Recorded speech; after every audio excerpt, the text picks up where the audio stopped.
Bonjour, bonsoir, chers fidèles téléspectateurs de la télévision Renaissance. Nous sommes jeudi 9 janvier 2020. Bienvenue dans ce journal dont voici d'abord les principaux titres. Plus la période électorale approche, plus le harcèlement envers les membres des partis politiques de l'opposition au Burundi, surtout ceux du CNL, prend une grande allure. Actuellement, même leurs champs ne sont pas épargnés dans certaines communes. Le parti CNL dénonce la mise en place des membres des bureaux de vote en violation de la loi électorale faite par la Commission nationale électorale indépendante CENI. Selon ce parti, la CENI n'a pas tenu en compte le respect des équilibres politiques, ethniques et genre, alors que la loi électorale l'exige. Selon la nouvelle loi communale, l'administrateur communal doit avoir un niveau universitaire. Dans ce journal, vous entendrez Pascal Balandaguié, le ministre de l'Intérieur. Tout de suite, les détails.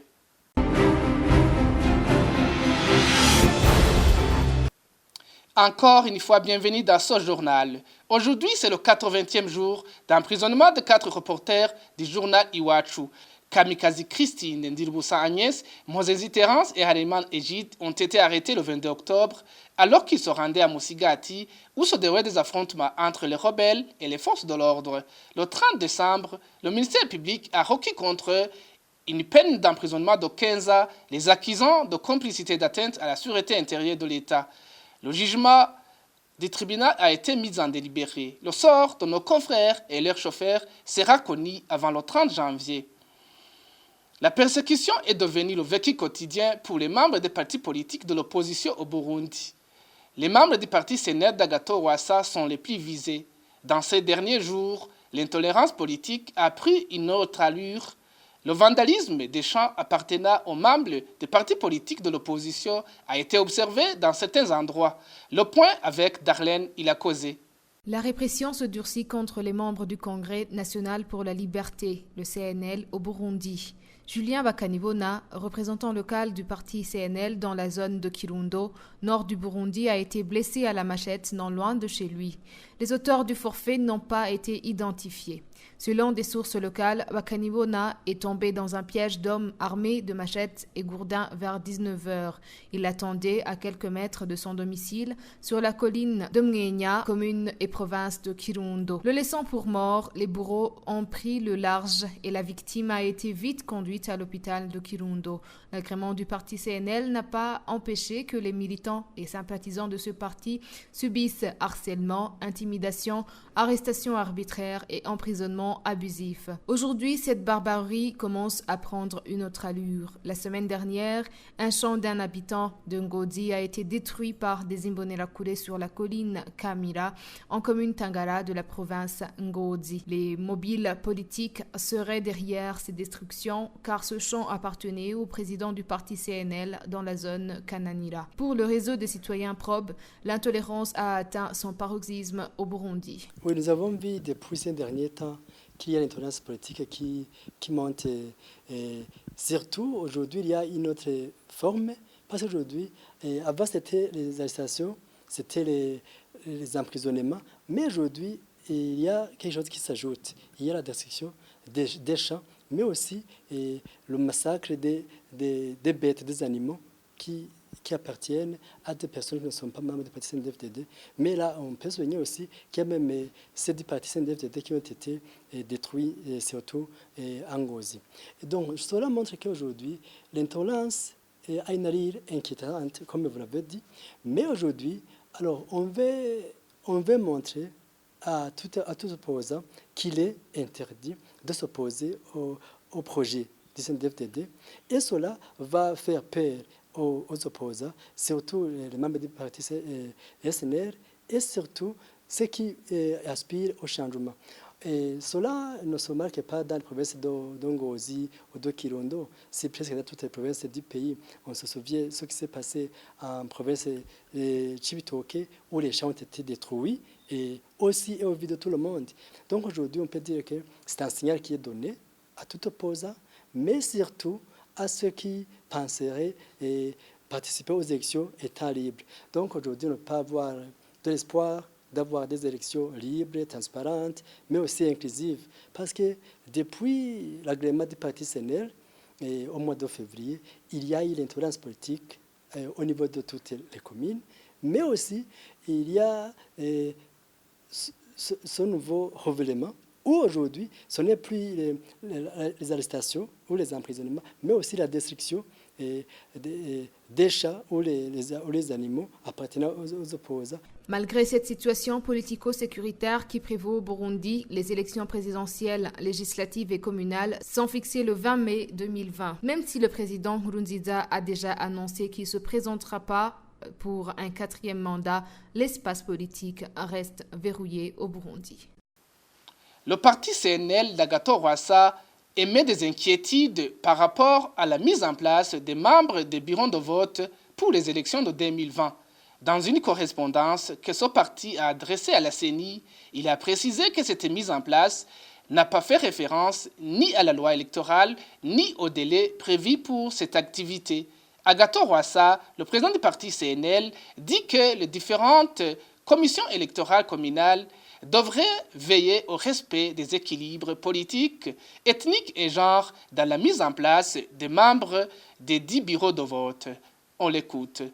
Les autres activités mentionnées dans ce calendrier-là, on précise la référence, on indique l'article dont on se réfère, mais aussi on indique quand telle activité commence et quand elle est close. Pour ce qui est de la mise en place des membres des bureaux de vote, il n'y a aucune indication par rapport à la référence juridique, ni par rapport au délai imparti à cette activité. Sauf que l'on dit vaguement le mois de mai. Or, le mois de mai, on sera occupé à la campagne et aux élections proprement dites. Or, l'article 40 qui dit un bureau électoral composé d'un président et de 4 membres est désigné pour chaque bureau de vote par la commission électorale communale indépendante parmi les électeurs inscrits au l'ordre du bureau dans le respect des équilibres politiques, ethniques et de genre. Nul ne connaît la composition des partis politiques que les membres de ces partis eux-mêmes. Les membres de ceux-ci qui ont été nommés par l'administration ne sont pas capables de mettre en place ces équilibres-là qu'on doit respecter, les équilibres politiques, les équilibres ethniques et de genre.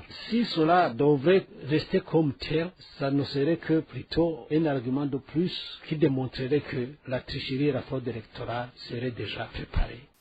Avoir un niveau universitaire sera désormais une condition exigée pour accéder aux fonctions d'administrateur communal. Cela est dans la nouvelle loi communale. Le ministère de l'Intérieur, Pascal Barandagié, l'a expliqué aux parlementaires ce mercredi. Il s'était rendu dans l'hémicycle d'Okigobé pour répondre aux questions des représentants du peuple. Selon Pascal Barandagié, les communes qui sont dirigées par les administrateurs qui ont un niveau universitaire ont peu de difficultés dans l'élaboration de projets de développement.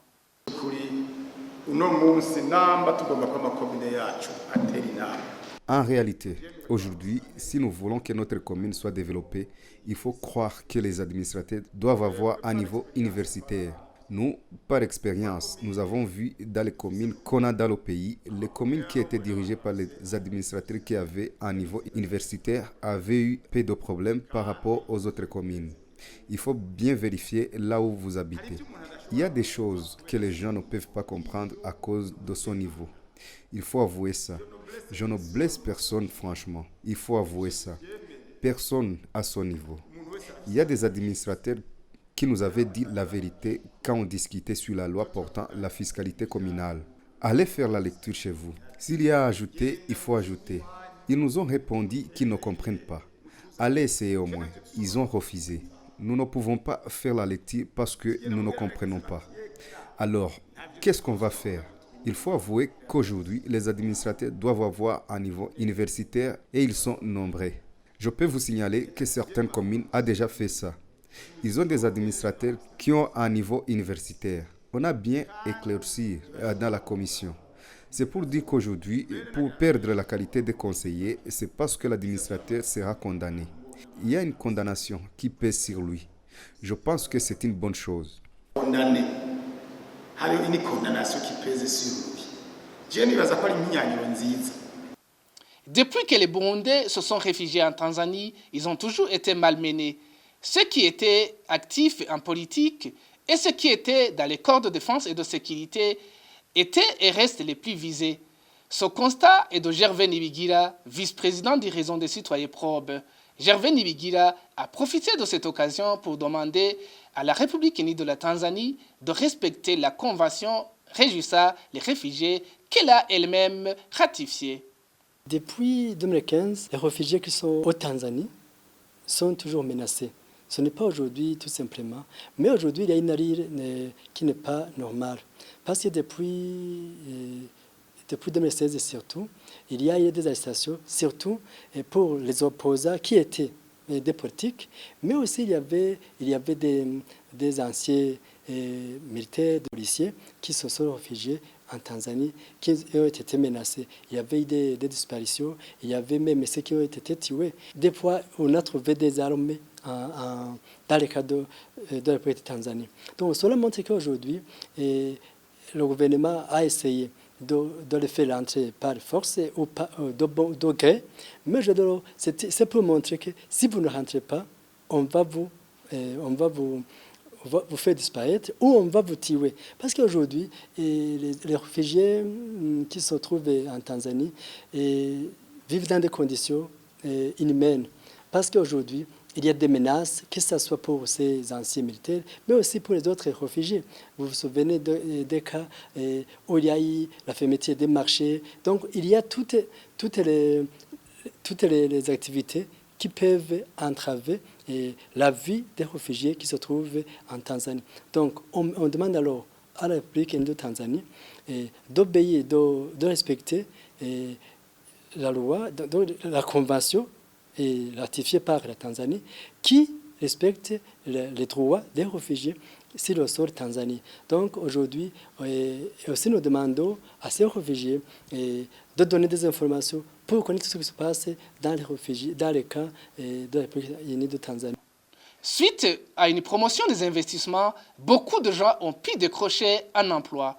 Parmi les sociétés qui ont créé plusieurs emplois, on peut citer BBS, usine de production de produits de beauté, et l'usine de production de l'engrais chimique FOMI. Cela a été dit ce mercredi par Serge Nibizi, directeur par l'intérim à l'agence de promotion des investissements API. Suivez-le.